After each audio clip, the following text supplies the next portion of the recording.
بحدش عمت حدش لبي حدش منقدي اسكم سايبلو بحدش عمت حدش لبي حدش منقدي كورن እግዚአብሔር ይሁን عمت ወይ معالتات ኣብ ቅድሚ እግዚአብሔር ኣይልወጡን እዮም عمت ሓንቲያ ኣይትልወጥን እያ ዝልወጥ ዳኣመን ተልኩምን ኣነ ንስኹም ኢና ንልወጥ ክብርን እግዚአብሔር ይሁን 2025 ከም ቁጥሪ ተቆፂራ ተሓልፍ 2026 ድማ ከም ቁጥሪ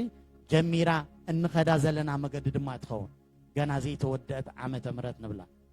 ስለዚ ኣብዚ 2026 ኣምላኽ ኣይልወጥን እዩ መንገዲ ኣምላኽ ኣይልወጥን እዩ ክብርን እግዚአብሔር ይኹን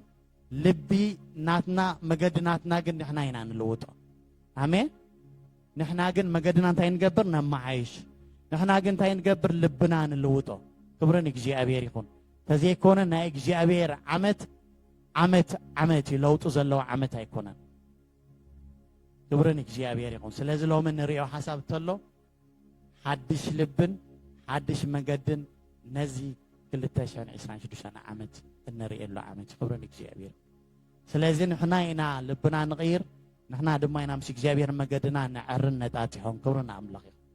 ስለዚ ግሩም ዝኾነ ቃል ክህልወና ክብርን እግዚአብሔር ይኹን ናይ ብሓቂ ድማ ነዚ ሒዝናዮ ዘለና ወይ ራብዓይ መዓልትና ንብሎ ዘለና ክብርን እግዚአብሔር ይኹን ናይ 2026 መዓልቲ እግዚአብሔር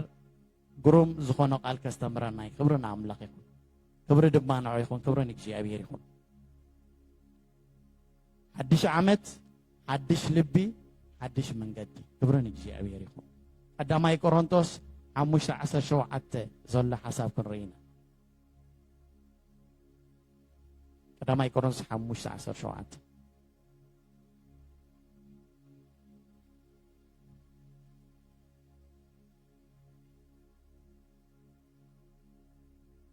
يغريتا غلاي كورنثوس 5:17 ስለዚ ሓደኳ ብክርስቶስ እንተሃልዩ ንሱ ሓድሽ ፍጥረት እዩ እቲ ብሉይ ሓሊፉ ነው ኩሉ ሓድሽ ኮይኑ ክብርን እግዚአብሔር ይኹን ስለዚ ሓደኳ ብክርስቶስ እንተሃልዩ ንሱ ሓድሽ ፍጥረት እዩ እቲ ብሉይ ሓሊፉ ነው ኩሉ ሓድሽ ኮይኑ ክብርን እግዚአብሔር ይኹን መን بخريستوس زلو اتبي خريستوس زلو انا دما بخريستوس يزبل انتلو وي انا ناي كريستوس يزبل تلو نسو انتاي الوغا الاملاق حدش فتراتي خبرني እግዚአብሔር ይኹን نحنا بخريستوس زخونا ناي كريستوس زخونا حزبي حدش تفترت ኢና اب هيوتنا وي اب نابرانا وي اب نخدو كله دما اتبلي حليفو ها دقيم حدش يخون خبرني እግዚአብሔር ይኹን ስለዚህ ሁሉ ነገር ኣብ ህይወትና ሓድሽ ነገር ይዝኾን ማዓስ ካፍታ ንጎይታ ዝተፈለጥናላ መዓልቲ ካፍታ ምስ ጎይታ ዝተረኸብናላ መዓልቲ ካፍታ ምድሓን ዘረኸብናላ መዓልቲ ክብርን እግዚአብሔር ይኹን ስለዚ በዚ ሎም መዓልቲ ንሪኦ ተሎ መንገድና ጀሚርና ኣለና ጉዕዞና ጀሚርና ኣለና ግናኸ ጉዕዞና እንታይ እዩ ገና እዩ ዘሎ ክብርን እግዚአብሔር ይኹን ስለዚ እዞም ሓደሽቲ ፍጥረት ወይ ናይ እግዚአብሔር ዝኾና ህዝቢ ሓድሽ ነገር ኣብ ህይወትና ዝኸውን ኩሉ ግዜ ማዓስ ካፍታ ዝተወለድናላ ካፍታ ዳግም ህይወት ዘረኸብናላ ሰዓት ጀሚርና ንሕና ሓደሽቲ ፍጥረት ኢና ክብርን እግዚአብሔር ይኹን ስለዚ ኣብ ህይወትና ዝኸውን ነገር ኩሉ ግዜ ሓድሽ ክብርን እግዚአብሔር ይኹን ስለዚ ዓመት ስለዝተለዋወጠ ነገራትና ዝልወጥ ኣይኮነን ንሕና ኢና ንልወጥ ክብርን እግዚአብሔር ይኹን ዓመት ከምኡ እዩ ቆፂሩ ዝሓልፍ ዓመት እዩ ግና ኸንሕና ልብናን መንገድናን ግን ኣብ ቅድሚ እግዚአብሔር ለውጥ ንገብሮ ክብርን እግዚአብሔር ይኹን ስለዚ እዚ ዓመት እዚ ከመይ ኢልና ክንመላለስ ኢና ነፍሲ ወከፍ እዚ ሓቶ እዚ ኣነ ነፍሲ ይሕተት ኣነ በል ምሳይ በሉ ክብርን እግዚአብሔር ይኹን ኣነ ነዚ ዓመት እዚ ከመይ ኢለ ዝመላለስ በሉ ሕቶ ፍጠሩላ ነእምሮኹም ምላሽ እንዳረኸብኩም ሎ ትኮዲዮም ክብርን እግዚአብሔር ይኹን እዚ ዓመት 2026 ከመይ ኢልና ኢና ንመላለስ ክንመላለሶ ዘለና ሓድሽ ልቢ ሓድሽ መንገዲ ክብርን እግዚአብሔር ይኹን እግዚአብሔር ሰናይ ሓድሽ ዓመት ሓድሽ ልቢ ሕዝቅኤል 36:26 ሓድሽ ልቢ ድማ ክህበኩም ሓድሽ መንፈስ ከዓ ክሕድረልኩም ናይ እምኒ ልቢ ካብ ስጋኹም ከውፅእ ናይ ስጋ ልቢ ክህበኩም ክብረን እግዚአብሔር ይኹን እንታይ ክፈጥረልኩም ኢሉ ሓድሽ ልቢ ናይ እምኒ ልቢ ኣውፅስ ናይ ስጋ ልቢ ድማ ክህበኩም ክብረን እግዚአብሔር ይኹን ናይ ስጋ ልቢ ክህበኩም ማዓሲና እዚ ናይ ስጋ ልቢ ረኺብና ተይልና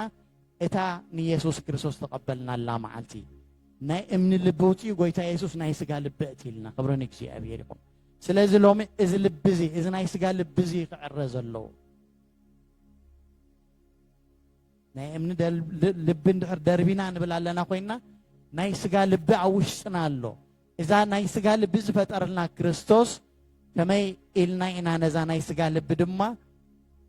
ምስ ኣምላኽ ነተዓረቓ ወይ ምስ ኣምላኽ ኩሉ ግዜ መገዳ ቁኑዕ ንገብሮ ክብረን እግዚአብሔር ይኹን ስለዚ ልብና ንሕና ከነስተኻኸሎ ከለና ክብረን እግዚአብሔር ይኹን ንኩሉ ጥዑማት ኢና ንኸውን ክብረን እግዚአብሔር ይኹን ንኣምላኽ ጥዑማት ንሓውና ድማ ጥዑማት ንኩሉ ህዝቢ ድማ ጥዑማት ንኸውን ክብረን እግዚአብሔር መዓስ ግን ልብና ክስተኻኸል ከሎ ልብና ናብቲ ቁኑዕ ዝኾነ ናይ ኣምላኽ ክዝምብል ወይ ክቐንዕ እንከሎ ክብረን እግዚአብሔር ይኹን ንኩሉ ሰብን ንኣምላኽን ጥዑማት ንኸውን ክብረን እግዚአብሔር ክብሪ ንኣምላኽ ይኹን መዝሙር 51:8 ዘሎ ሓሳብ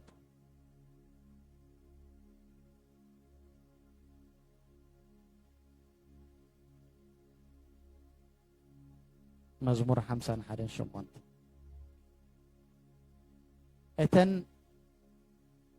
እተን ዝቐጥቀጥካየን ኣዕፅምቲ ክሕጎሳስ ባህታን ሓጎስን ኣስማዓኒ ገጽካ ካብ ሓጢኣተይ ከውሎ ንብዘሎ ኣበሳይ እውን ደምስሶ እዚኣ የደልየ ሽዑ ወኣምላኽ ጽሩይ ልቢ ፍጠረለይ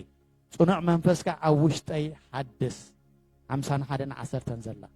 ወኣምላኽ ጽሩይ ልቢ ፍጠረለይ ጽኑዕ መንፈስካ ኣብ ውሽጠይ ሓድስ ዳዊት ነዚ ቃል ዝኽብሎ ከሎ ኣዝዩ ባህ ዝብለኒ እንታይ ተይልና እግዚአብሔር ኩሉ ግዜ ጉዳይ ምስ ምንታይ ተይልና ምስ ልብና እዩ ስለዚ ጽሩይ ልቢ ፍጠረለይ ክብረን እግዚአብሔር ይኹን በዛ ዓመት እዚ ንሕና ንደልዮ ምስ ኣምላኽ ከረኽበና ዝኽእል ልቢ ኣየናይ እንተይልና ጽሩይ ልቢ ስለዚ ድማ ኢና ልብና እንታይ ንገብር ሎም ዓመት ልብና መንገዳ ንቐይራ ልብና ነስተኻኸል ልብና ምስ እግዚአብሔር ከመይ ኢላ ክትከይድ ከም ዘለዋ ኣዝዩ ጽሩይ ልቢ ክህልወና ኣብ ቅድሚ እግዚአብሔር ንቐርበላ ክብረን እግዚአብሔር ይኹን ምናልባት ኩሉ ግዜ ንዘክሮ 2025 መሳገረ ዓመት ኢልና እናሓልፎ ዓመት እዩ በታ ዓመት እቲ ዝነበርናዮ ኩላትና ነፍሲ ወከፍና ነብስና ንፈልጣ ኢና ሎሚ ግን ምስ ሓድሽ ዓመት በዚ 4 መዓልቲ ምስ ነፍስና ሓደ ሓሳብ ነእትዎ ወይ ድማ ንዛረቦ ነገር ተሎ እግዚአብሔር ጽሩይ ልቢ ክፈጥረልና ክብረን እግዚአብሔር ይኹን እግዚአብሔር ጽሩይ ልቢ ክፈጥረልና ስለዚ ድማ ዳዊት ጽሩይ ልቢ ፍጠረለይ ክብረን እግዚአብሔር ይኹን ጽሩይ ልቢ ማለት ንኣምላኽ ከም ድሌቱ ገይሩ ክዓየን ክሰርሖን ዝኽእል ልቢ እዩ ጽሩይ ልቢ ማለት ንዓኻን ንሓፍትኻን ንሓውኻን ዘሰማማዕ ልቢ ክብረን እግዚአብሔር ይኹን ልዕሊ ኩሉ ድማ ከም ቤተ ክርስቲያን ኣሰማምዕ ሓሳብ ወይ ድማ ዘሰማምዕ ልቢ ዝኸውን ክብረን ኣምላኽ ይኹን ስለዚ ሎሚ ዓመት በዚ 4 መዓልቲ ኣባኹም ዘሕልፎ መልእኽቲ ተሎ ምስ እግዚአብሔር ጽሩይ ልቢ ፈጢረልና ክንመላለስ እዚ ሓሳብ እዚ ንዓይን ንዓኹምን ዝምልከት ክብረን እግዚአብሔር ይኹን ስለዚ ገምጊምና ናይ 2025 ናይ ውረድ ደይብ ናይ ለጠቕታ ናይ ምልዓልን ዝነበረና ዓመት ክኸውን ይኽእል እዩ ግና ሎሚ ምስ ልብና ምስ ናይ እግዚአብሔር ሓሳብ ተሰማሚዕና ንኸደሉ እዩ እግዚአብሔር ንውሽጥና ጽሩይ ልቢ ዝፈጥረሉ ዓመት ክኾነልና ኩላትና መንገድና ንቕይረሉ ዓመት ክኸውን ትኽእል ኣሎ ክብረን እግዚአብሔር ኣምላኽ ዝተመስገነ ይኹን ኣብኣ ውረድ ኢልና ኣብ መዝሙር ዳዊት 62:8 ዘላ ሓሳብ ኣቱም ህዝቢ ኩሉ ግዜ ብኡ ተወከሉ ልብኹም ኣብ ቅድሚ ኣፍስሱ መዕቆቢና ኣምላኽ እዩ ኣቱም ህዝቢ ኢሉ ኩሉ ግዜ ብኡ ተወከሉ ልብኹም ኣብ ቅድሚ ኣፍስሱ መዕቆቢና ኣምላኽ እዩ ክብረን እግዚአብሔር ይኹን ስለዚህ ልብና ንግዚአብሔር አፍሲስና ምስ እግዚአብሔር ዘለና ርክብ እናጥበቅናየን እናላገብናየን ንኸደሉ ዓመት ስለዚህ ልብና ከመይ ኢላ ምስ እግዚአብሔር ናብ ዝጸበቀን ናብ ዝሓሸን መገዲ ትኸደሉ መገዲ ኸነናዲ ይግባአና ይኽብርን እግዚአብሔር ብሓቂ ድማ ኣብዚ ዘመን እዚ ወይ ኣብዚ እዋን እዚ እቲ ዘድልየና ነገር እንታይ እንተይልና ልብና ምስ እግዚአብሔር ኣማዓራና ወይ ምስ እግዚአብሔር ኣሰማሚዕና ከይድ ከለና ክብርን እግዚአብሔር ስለዚህ ልቢ ቃል ኣምላክ ክዛረብ ከሎስ ከምዚ ዝብሎ ልብንስ ክፉእን ጎራሕን ኢሎ ታይዳ ክትገብር ዘለካ ሕጂ ከነስተኻኽሎ ልብና ምስ እግዚአብሔር እናሰማማዕና ከይድ ክብርን እግዚአብሔር ይኹን ስለዚህ ልብና ኣብ ኣምላኽ ከመይ ኢሉ ተሰማሚዑ ይኸይድ በዛ ዓመት እዚ እቲ ቀንዲ ናይ ህይወትና ለውጥ እንገብሮ መገዲ ክኸውን ክኽእል ኣለዎ ስለዚህ ልብና ኣብ ቅድሚ እግዚአብሔር ነፍስሶ ምክንያቱ ንሱ ኣምላኽና እንታይ መዕቆቢና ስለ ዝኾነ ክብርን እግዚአብሔር እዩ ዘለና ነገራትና ኣብ ልብና ኩሉ ዓሊና ምስ እግዚአብሔር ግሩምን ጽቡቕን ዝኾነ ልቢ ክህልወና እንፅዕረሉ ዓመት ክኸውን ክኽእል ኣሎ እግዚአብሔር ተመስገን እዩ ስለዚህ ኣምላኽና ዝደልዮ ልቢ ቅኑዕ ዝኾነ ልቢ ክብርን እግዚአብሔር ንኣምላኽን ንኹላትና ድማ ነንሕድና ከሰማምዓና ዝኽእል ልቢ ክብርን እግዚአብሔር እዩ እንተኾነ ኣምላኽና ብዓመት ዝቕየር ኣምላኽ ኣይኮነን ሕዝዋ ምክንያቱ ን2026 ከም ፍልይቲ ዓመት ጌርና ንቆፅረሉ ዓመት ኣይኮነን 2006 ግን ከምቲ ኩሉ ዓለሙን መደባትን ፕሮግራምን ዝሰርዖ ንሕና ከዓ ምስ ነፍስና ሓደ ዕርቂ ንገብረሉ መንገዲ እምበር ኣምላኽና ኣብ 2026 ዝልወጥ ኣምላኽ ኣይኮነን ኣነ ንስኹም ግን ልብናን መንገድና ንልወጥ ክብርን እግዚአብሔር ኣምላኽና ዝተመስገን ይኹን ስለዚህ 2026 ኣምላኽና ዘይልወጥ ኣምላኽ እዩ ዘይቅየር ኣምላኽ እዩ ኣነ ንስኹምን ግን ልብና ንቕይረሉ ዓመት ክብርን እግዚአብሔር እንታይ ንገብረሉ ዓመት እዩ ልብና ንቕይረሉ ዓመት ክብርና ኣምላኽ ይኹን ልብኻ ምቕያር ዳ እንታይ እዩ ሓድሽ ልቢ እንድሕር ኣለካ ኮይኑ ክብርን እግዚአብሔር ይኹን ቂም ተንኮል ባእሲ ቅድሕንቲ ምኩርራይ ሕሜታ እዚኦም ብምሉኦም ኢና ካብ ልብና ነውፆም ክብርን እግዚአብሔር ይኹን ኣብ ልብና ነእትዎ ግን ናይ ሓውኻ ጽቡቕ ነገር ናይ ሓፍትኻ ጽቡቕቲ ነገር ናእዳ ንሓውኻ ምምጓስ ንሓውኻ ምድጋፍ ንሓፍትኻ ምድጋፍ ክብርን እግዚአብሔር ይኹን ጽሩያት ልብና ኣምላክ ክርዮም ብፅዓን ስለዚ ጽሩይ ልቢ እንተለካ ቂምን ሓጢኣትን ኣባኻ ይሰርሕን ፍርሑን ኣባኻ ይሰርሕን ክብርን እግዚአብሔር ይኹን ኣብቲ ጽሩይ ልቢ ዘለዎ ቂም የለን ሓጢኣት የለን ባእሲ የለን ምቅያም የለን ምኩርራይ ድማ የለን ክብርን እግዚአብሔር ይኹን ጽሩይ ልቢ ኩሉ ግዜ ፖዚቲቭ ዝኾነ ሓሳብ እዩ ዝህልዎ ምናልባት እውን ሓውኻ ገለ ዝበለው ቃል ለዊጥካ ናይ ምርዳእ ሓሳብ ኣባኻ ዘቐምጥ እቲ ቃል ምናልባት ሓውኻ ዝበሎ ዘይቁንዕ እንተኮይኑ ምናልባት ብከምዚ እንዲልካ ፖዚቲቭ ዝኾነ ለውጥ ጌርካ ውሽጥካ ተረድኦ ክብርን እግዚአብሔር ናይ ጽሩይ ልቢ ዝኾነ ሓሳብ ናይ ጽሩይ ልቢ ዝኾነ ኣነባብራ ከምዚ ዝኸውን ክብርን እግዚአብሔር ኩሉ ግዜ ብምንታይ ትሪኦ ብቁኑዕ ኣተራጉማ ኢኻ ትሪኦ ጠዋይን ዘይቁኑዕ ልቢ ተለዎ ግን ወላ ቁኑዕ እንዳተዛረብካ ከለኻ ጠዊ እዩ ዘረድኦ ስለዚ እግዚአብሔር ከምኡ ኣይደልን ንዓይን ንዓኹምለዎም መልእኽትና እንታይ እንተይልና ኣብዚ 4ይ መዓልቲ ናይ 2026 ልብና ክንልውጥ ክብርን እግዚአብሔር ጽሩይ ልቢ ክህልወና ኣምላኽ ዝተመስገን እዩ ስለዚ 2026 በዚ 4ይቲ መዓልቲ ንብሎ ሓሳብ እንተሎ ብናይ ቀደም ልብና ኣይንመላለስን ኢና ብሓድሽ ልቢና ክንመላለስ ክብርን እግዚአብሔር እዩ በሎ እዚ ቃል ምሳይ 2026 በሉ بحدش لبيز مالالس يا بيري مسكن أملاك بزعمة زدلي ناتين ناتكمن حدش لبي جرنا كن مالالس يسوع يبارك تبرنك يا بيري بسال سي حساب نريو حدش عمت መንገድ መምራሕ ሓድሽ ዓመት መንገድ መምራሕ እንታይ እቲ መንገድ መምራሕ ማለትና መገድና ንልውጠሉ መገድና ንቀይረሉ ክብርን እግዚአብሔር ይኹን ምሳሌ 3:5-6 ዘሎ ሓሳብ ኣብ እግዚአብሔር ሙሉእ ልብኻ ተኣመን ዝተኣመንካይ ኣምላኽ መንገድና ክመርሓካ እዩ ኣምላኽ ክብርን እግዚአብሔር ይኹን ምሳሌ 3:5-6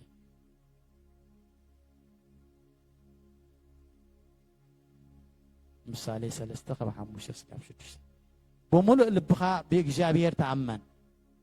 أب لبنا خاي تسقع أب كل ما قد خانو حساب نسخة أكايد خا خقنا أيو كبرن إجابير بملء لبخا بإجابير تأمن أب لبنا خاي تسقع أب كل ما قد خانو حساب نسخة أكايد خا خقنا كبرن إجابير ስለዚህ ተውክልትናን እምንቶናን ኣብ ልብና ይንገብሮን ኣብ እግዚአብሔር ንገብሮ ንሱ ድማ እንተ ክገብሪ መገድና ከቀንዑ ይኽብርን እግዚአብሔር ይኹን ኣምላኽ ዝመርሓካ መገዲ እንታይ ዓይነት መገዲ ተይልና መገዲ ትእዛዝ እዩ ትእዛዙ ከም ትቕበሎ ይገብረካ እግዚአብሔር ንዝመርሓካ መገዲ ትእዛዝ ኣምላኽ እናተቀበልካ ትኸዶ መንገዲ ይኽብርን ኢየሱስ ይኹን እግዚአብሔር ዝህበካ መገዲ ትሕትና ዝተመልአት መገዲ እያ ኣከይዳኻ ብትሕትና ዝኾነሉ መገዲ ይኽብርን ኢየሱስ ይኹን እግዚአብሔር ዝህበካ መገዲ መንገዲ ሕብረት እዩ ብናይ ሎማ ፀዋዕ ምናልባት ጽምዶ ይብሎ በሃገራዊ ፀውዒት ናይ ኤርትራ ጽምዶ ይብሎ ብሕብረት ትመላለሰሉ መንገዲ ትእዛዝ ኣምላኽ ትፍጽመሉ ትሕትና ተመሊእኻ ትመላለሰሉ بحبرة دم بحبار كيم كاتم مالا لسولو ناي እግዚአብሔር مجدي لبوناخ بملؤ نعو خطبه خلخا እግዚአብሔር زمالال سكا مجداي ناي تيلكمني تأزازو تحتنو ناي እግዚአብሔር تجزي أخذ خدو بحبار دم ناي نبار منجد እግዚአብሔር فترالك أبرن እግዚአብሔር سلازي حبيركا تصرحو صراحة دم كل جزء عوتي خبرنا أملاخ يخو ناي حبار صراحة ناي عبناي ولك صراحة عود سجبرنا خبرنا يسوع يكون بحبار تزي سرحنا እግዚአብሔር ዝድግፈና ነገር ይብሉ بحبار كنسرح خلنا عملاق مسانا زخو مخنيات እግዚአብሔር بدرجة بيت كريستيان يفلطنا ببزحنا يفلطنا خبرنا እግዚአብሔር يكون نحن حبيرنا خنبر كلنا ግን كسع كندين እግዚአብሔር با يبلو ስለዚህ ትእዛዝ አምላኽ በዛ ዓመት እዚ ንፍጽመሉ ትሕትና ድማ ንለብሰሉ حبيرنا دما بحبار نسرحلو ناي እግዚአብሔር مجد يخبرنا أملاخ كل نجارنا بإግዚአብሔር دربنا نفس وقفنا مجد تزاز أملاخن تحتنا زخون ناي እግዚአብሔር مجد نخدلو حبيرنا دما بحبار نسرحلو عمت يخون سلاز خبرنا እግዚአብሔር يخون إسياس 30:21 زل حسب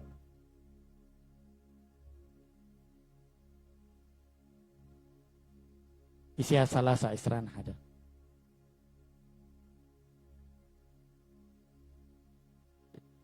نيمان ويشن تسقام أنت أجلسكم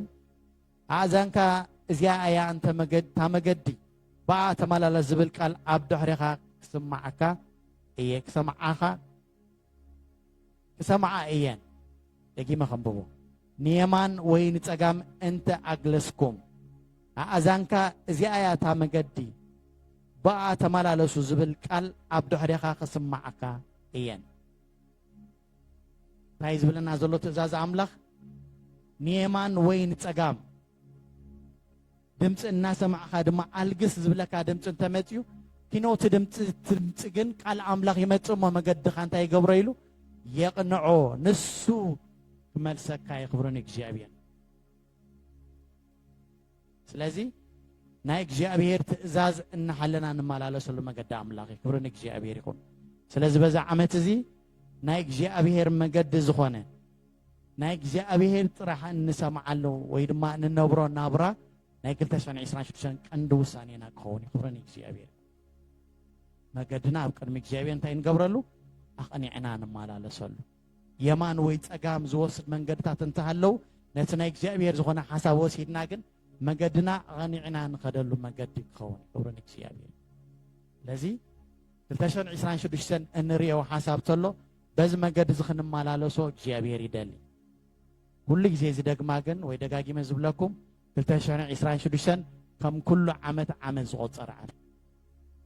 ኣነ ንስኹምን ግን እንምለሰሉ ዓመት ኣነ ንስኹም ግን ንስተኻኸለሉ ዓመት ኣምላኽና ይልወጥኒ ኣነ ንስኹም ግን ንልወጥ ኣምላኽና ይቕየርኒ ንስኹም ግን ንቕየር መገዲ ኣምላኽ ሓንቲ እያ ንሕና ግን ኣብቲ መገድና ኣስተኻኺልና ምስ ኣምላኽ ንመላለስ ክብሪ ንእግዚአብሔር እዩ ስለዚ ሎማ ዓመት بخمس عينات من قد كيد እግዚአብሔር ይደልየና ክብርና አምላክ ይሁን መዝሙር 30 ክልተን ሸሞንተ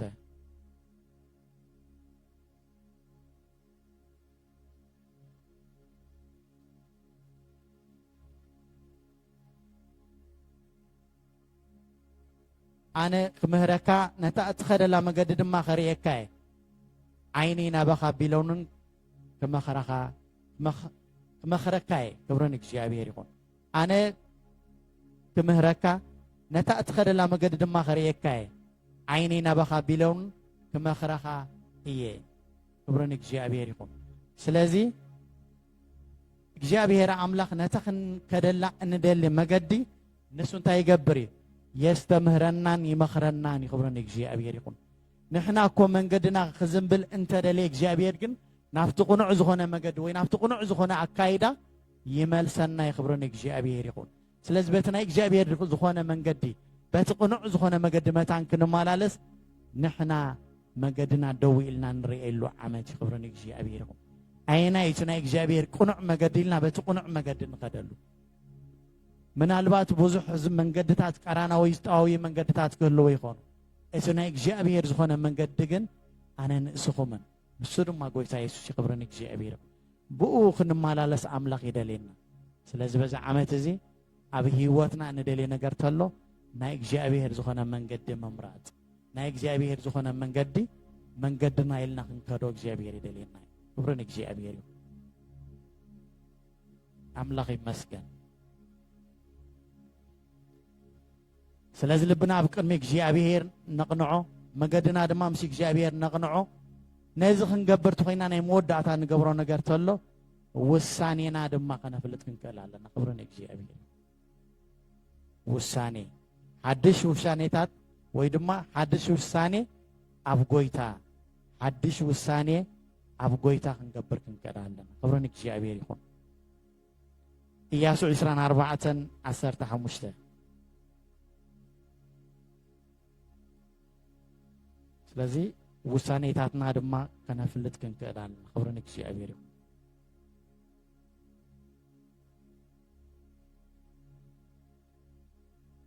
ኢያሱ 24:15 ንእግዚአብሔር ምግልጋል ክፉእ ኮይኑ እንተ ተራእየኩምሲ ንመን ከም እተገልግሉ ነቶም ኣቦታትኩም ኣብ ክኔው ሩባ ዘገልግልዎም ዝነበሩ ኣማልኽቲ ወይ ኣማልኽቲ ናይቶም ንስኻትኩም ኣብ ምድርኹም እትነብሩ ዘለኹም ኣሞራውያን ሎሚ ሕረዩ ኣነን ቤተይን ግና ንእግዚአብሔር ኢና ነገልግል ክብሮ ንእግዚአብሔር ይኹን ኢያሱ ዝብሎ ዘሎ ኣዝያ ተገርም ዓይነት ጭርሖ ጌርና ክንወስዳ ዘለና ነዛ ዓመት እዚ ኣዝያ ተገድሰና ውሳኔ ኣነን ቤተይን ግና ንእግዚአብሔር ኢና እነገልግል ክብርና ኣምላኽ ይኹን በልዎ ዝቓል ምሳይ ኣነን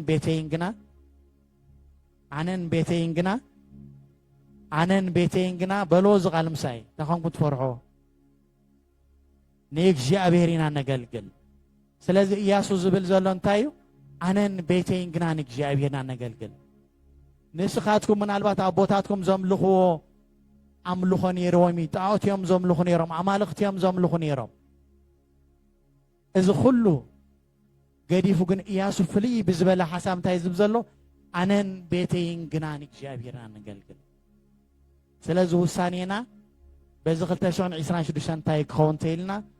ኣነን ቤተይን ግና ንእግዚአብሔር ኢና ነገልግል ክብርን እግዚአብሔር ይኹን ኩሉ ዓይነት መንገድታት ኩሉ ዓይነት ካልእ ኣብ ህይወትና ክሕዘና ወይ ክጠልፈና ዝኽእል ነገራት ጣዖት ማለት ኢልካ ዝስራሕ ገለ ጥራሕ ኣይኮነን ብዙሕ ነገራት ንህይወትና ጣዖት ዝኾኑና ነገራት ኣለዉ ደቅና ከይተረፉ ጣዖት ይኾኑና እዮም ናብራና ከይተረፈ ጣዖት ኾነና ገንዘብና ከይተረፈ ጣዓት ኾነናይ ዘለና ቤት ዝገዛዕና ጣዓት ኾነናይ ዘለና ስራሕ ባዕሉ ጣዓት ኾነናይ ካብ ብዙሕ ዘትርፈና ነገር ግና ከምዚ ኢያሱ ዝበሎ ኣነን ቤተይን ግና ንእግዚአብሔርና ንገልግል ዝሕዘኒ የለን ካለ ዝኸዶ ነገር የለን ብኩሉ ሓይለይ ግን ተመሊአን እግዚአብሔር ተኽገብረ ከገልግል የኽንብል ክንክን አልና ናይ መወዳእታ ውሳኔና ዝክኸውን ይኽእላሉ ክብርን እግዚአብሔር በሙሉእ ልብና በሙሉእ መንገዲ አካይዳና ውሳኔና ኣነን ቤተይን ግና ንእግዚአብሔርና ንገልግል ክብርና አምላኽ ይኹን ስለዚ ኢያሱ ናብ ብዙሕ ጣዖታት ናብ ብዙሕ ኣማልኽቲ ናብ ብዙሕ ናይ ኣቦታትና እንዳበሉ ዘምልኽዎ ኣምልኾታት እናርአየ ነዚ ኩሉ ከም ዘይጠቅም ፈሊጡ ግን ሓደ ወሳኒ ዝኾነ ሓሳብ ተዛሪቡ ኣነን ቤተይን ግና ንእግዚአብሔርና ንገልግል ክብርን እግዚአብሔር ይኹን ስለዚ ኣነ ንስኹምን ልብና ኣብ ቅድሚ እግዚአብሔር ኣቕኒዕና ልብና ፅሪና መንገድና ምስ እግዚአብሔር ኣቕኒዕና ናፀቢቕናን ውሳኔና ድማ ክንገብሮ ዘለና ነገር ተሎ ኣነን ቤተይን ግና ንእግዚአብሔርና ንገልግል ክንብል ክንክን ኣለና ክብርና ኣምላኽ ይኹን ዳንኤል 1:8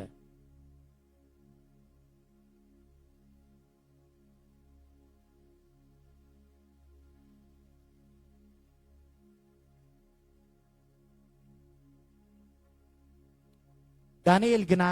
በትብልዕ ንጉስን በትሰትዮ ወይንን ከይረክስ ብልቡ ሓለነ በግድ ከይረክስ ድማ ነቲ ሓለቓ ስሉባት ለመኖ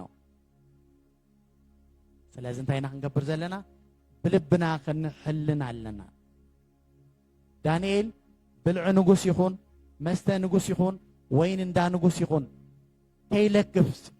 ሓለነ ኢሉ ክብርን እግዚአብሔር ይኹን ኣነን እስኹምን ድማ ንሕልኖ ነገር ተሎ ካልእ ኩሉ ዓይነት ዘይጠቅም ዘበለ ርሕቕና ንዘይጠቅም ዘበለ ካብ ህይወትና ኣሊና ዝሕዘና ዘበለ ዝተፈላለየ ዓይነት ቅድሜና ዝነበሩ ቅድሚ ሕጂ ዝነበሩና ኣሊና ምስ እግዚአብሔር ንሕልነሉ ዓመት ይኽብርና ኣምላኽ ይኹን ሓሊና ንወፃሉ ነገራት ካልእ ክሕዙና ዝደልዩ እንዳኣለና ጣዖታት ዝኾኑና እንዳፈንፈናዮም ክብርን እግዚአብሔር ይኹን ምስ ኣምላኽና ንሕልነሉ ዓመት ክኸውን ይኽእል ክብርን እግዚአብሔር ይኹን ስለዚ ውሳኔታትና በዚ ክኸውን ክኽእል ኣሎ ክብርና ኣምላኽ ይኹን ስለዚ ድማ ቃል ኣምላክ ክዛረብ ከሎ ዕርፊ ሒዙ ንድሕሪት ጥምተለሱ ንዓየ ይበቃዕኒ ኢሉ ክብርን እግዚአብሔር ውሳኔና ግን ዕርፍና ሒዝና ንቅድሚት ክንከይድ እዩ ክብርን እግዚአብሔር ይኹን ስለዚ ውሳኔታትና ኣዚና እንሕይለሉ ዓመት ክብርን እግዚአብሔር ይኹን ስለዚ እቶም ውሳኔታትና ክጠቕሙና ዝኽእሉ ክብርን እግዚአብሔር ይኹን ሓደ ጸሎት እዩ ንውሳኔታትና ዘጽንዖ ወይ ንውሳኔታትና ዘሕይለና ጸሎት ወትሩ ኣብ ቅድሚ እግዚአብሔር ንቐርበሉ ወትሩ ምስ ኣምላኽና ንዘራረበሉ ወትሩ ሕቶን መልስን ምስ እግዚአብሔር ንገብረሉ እቲ ሓደ እንኮን መገድን እግዚአብሔር ጸሎት ይኽብርና ኣምላኽ ይኹን ጸሎት ማለት ከም ትርጉሙ ምስ እግዚአብሔር ምዝርራብ ማለት እዩ ስለዚ ኩሉ ግዜ ምስ እግዚአብሔር ክንዘራረብ ክንክእል ኣለና ካልኣይ መጽሓፍ ቅዱስ ብሓይሊ ምንባብ መጽሓፍ ቅዱስና ድማ ብሓይሊ እነንብበሉ ውሳኔታት ክኸውን ኣለዎ እዚ ዓመት እዚ ክብርን እግዚአብሔር ይኹን ሓድሽ ዓመት መፀ ኢልና ነብዕሎ ደይኮነስ በዛ ዓይነት ሓሳባት ድማ ምስ ኣምላኽ ተቐይድና ንኸደሉ ወይ ምስ ኣምላኽና ሓቢርና ንኸደሉ ወይ ምስ ናይ እግዚአብሔር ውሳኔታት እንሰማማዓሉ ዓመት ክኸውን ይኽእል ስለዚ መጽሓፍ ቅዱስና ብሓይሊ ከነንብበሉ ክንውስን ክንክእል ኣለና ክብርን እግዚአብሔር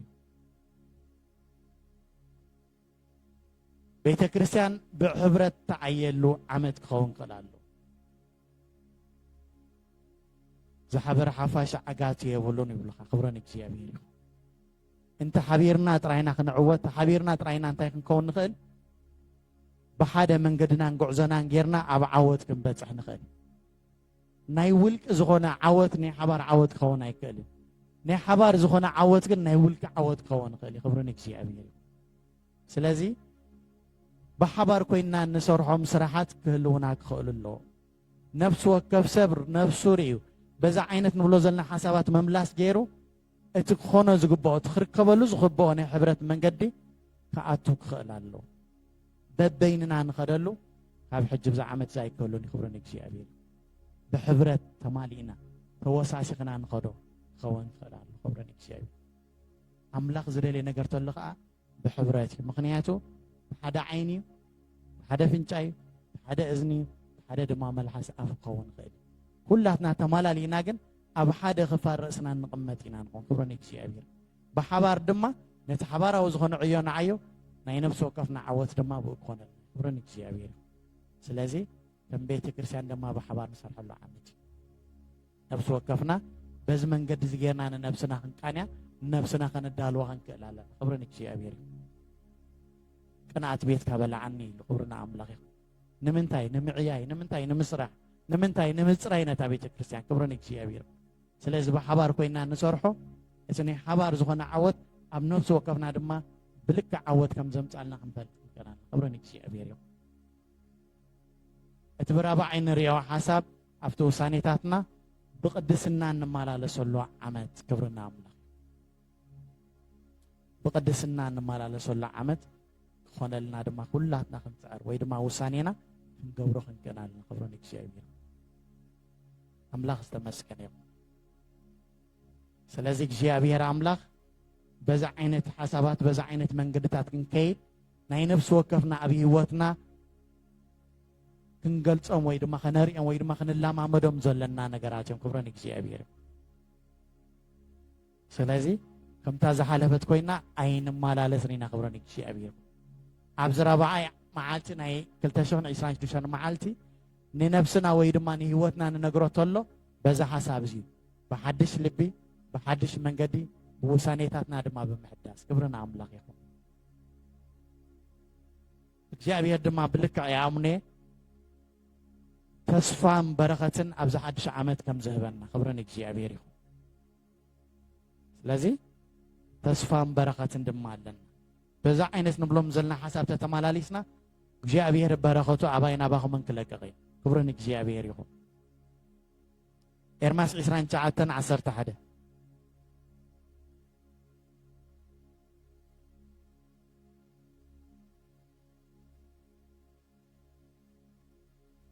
ኤርምያስ 29:11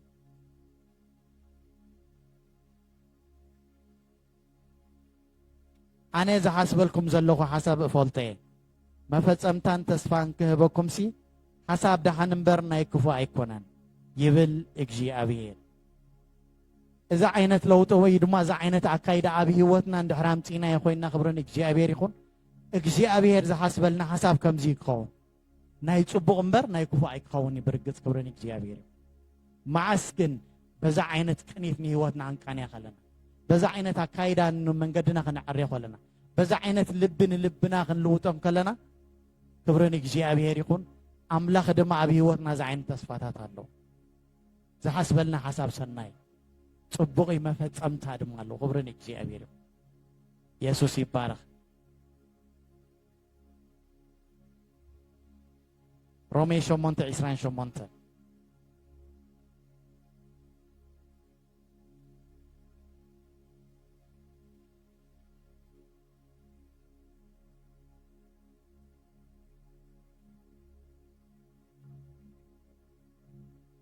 ነቶም ንኣምላኽ ዘፍቅሩ ከም ምኽሩ እንተፅውዑ ግና ኩሉ ንሰናዮም ከም ዝድግፎም ንፈልጥ ኢና ክብረን እግዚኣብሔር ይኹን ስለዚ ተስፋታት ኣምላኽ ወይ በረኸት ናይ እግዚኣብሔር በዛ ዓመት እዚ ዝኸውን እዚ እዩ ክብረን እግዚኣብሔር ይኹን ነቶም ንኣምላኽ ዘፍቅሩ ከም ምኽሩ እንተፅውዑ ግና ኩሉ ንሰናዮም ከም ዝድግፎም ንፈልጥ ኢና ክብረን እግዚኣብሔር ይኹን ስለዚ ብኩሉ ዓይነት ሰናይ ዘበለ እግዚኣብሔር ክድግፈና ውሳኔታትና መንገድና ልብና እዚ ኩሉ ምስ ኣምፃናዮ ክብረን እግዚኣብሔር ይኹን ኣምላኽ ኣባይና ባኹም ዘለዎ ተስፋ ወይ በረኸት ድማ እዚ ክኸውን ክብረን እግዚኣብሔር ይኹን ብኩሉ ሰናይ ኣምላኽ ክድግፈና ዝሓስበልና ሓሳብ ሰናይን ፅቡቕን ክኸውን መፈፀምታ ድማ ዘለዎ ክገብሮ ክብረን እግዚኣብሔር ይኹን እግዚኣብሔር ድማ ንምውፃናን ምእታውና እንታይ ክገብር ክባርኽ ዳዊት ከምኡ ኢልዎ ዳዊት መዝሙር ዳዊት 121 ካብ 7-8 ዘሎ ክብረን እግዚኣብሔር ይኹን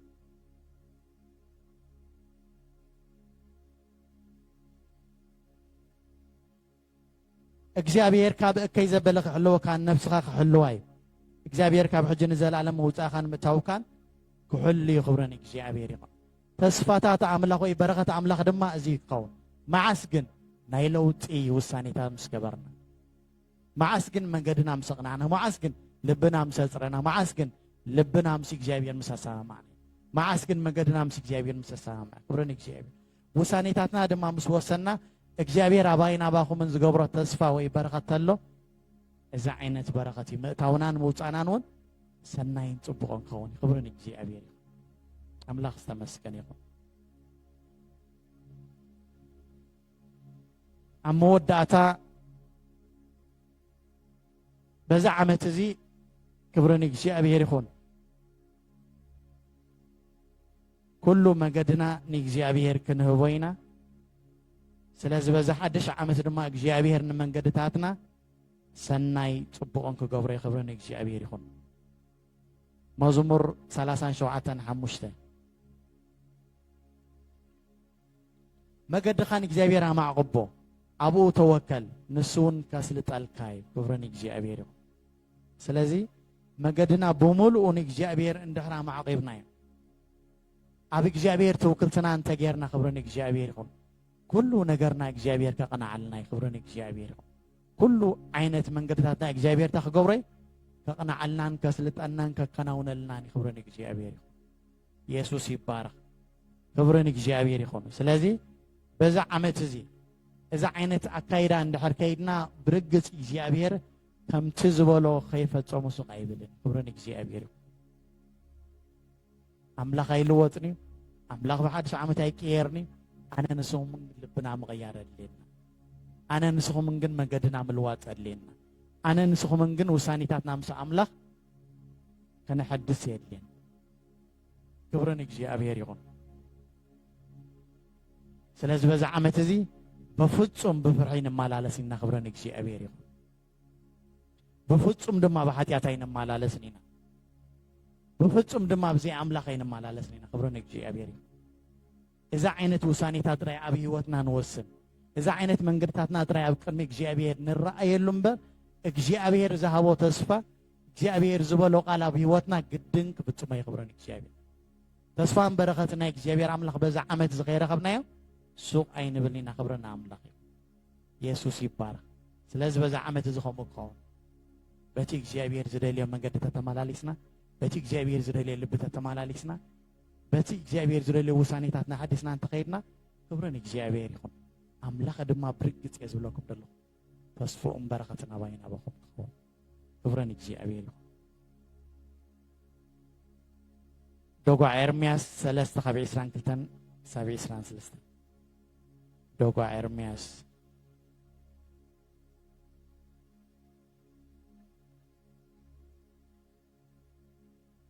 ምሕረቱ ኣይተወደአን እዩ እሞ ጥራዝ ዘይጠፋእናት ፀጋ እግዚአብሔር እዩ ምሕረቱ ኣይተወደአን እሞ ጥራዝ ዘይጠፋእናት ፀጋ እግዚአብሔር እዩ ክብረን እግዚአብሔር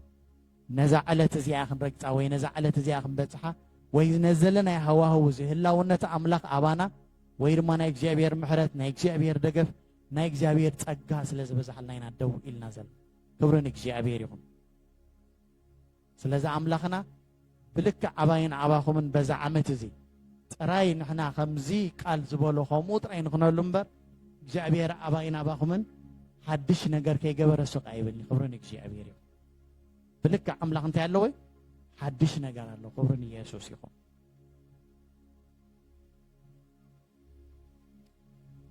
ኢሳይያስ 43:18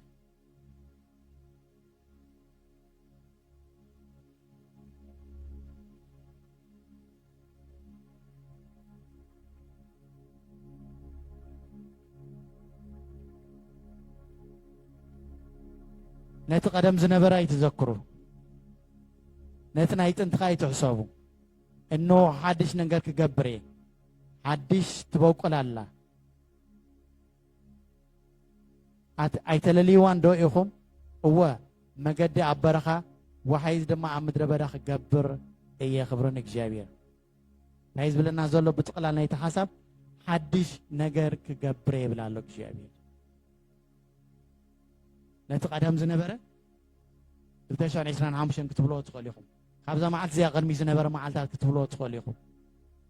ኣይትዘክርዎ ክብሪ ንእግዚአብሔር ይኹን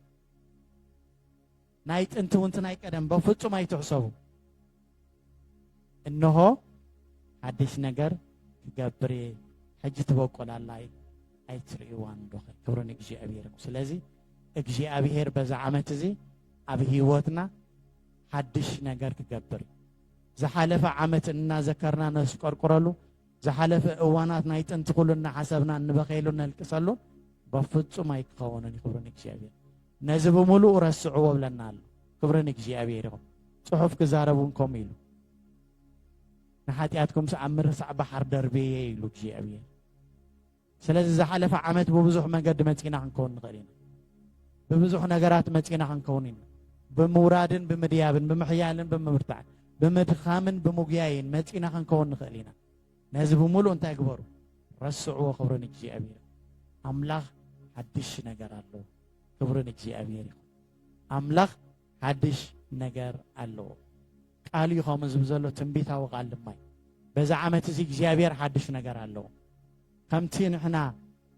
يجزيابير أملاخ لبنا قنعنا من قدنا دم لويتنا وسانيتاتنا دم حدثنا أنت متينا بلك يجزيابير نذهبنا تصفى نذهبنا برخت نزعت ولنا قال نسخ في السماء ومن نتصادقني سلازة حدش نجر الله خبرني يجزيابير توكل على حداش ألفكم ما يتذكروا نايت أنتم ما يتذكروا بذا حدش عمد بذا حداش معلت بذا حدش من قدي يجزيابير سنة ينجر الله حدش كجبري خبرني እግዚአብሔር ይሁን ኢየሱስ ተባረከ ይሁን ስለዚህ ብሳህልን ምሕረቱን ኢየሱስ ይባረክ መዝሙር 35:11 አንበባ ቢለ ኸወዲ خبرني ኢየሱስ ይሁን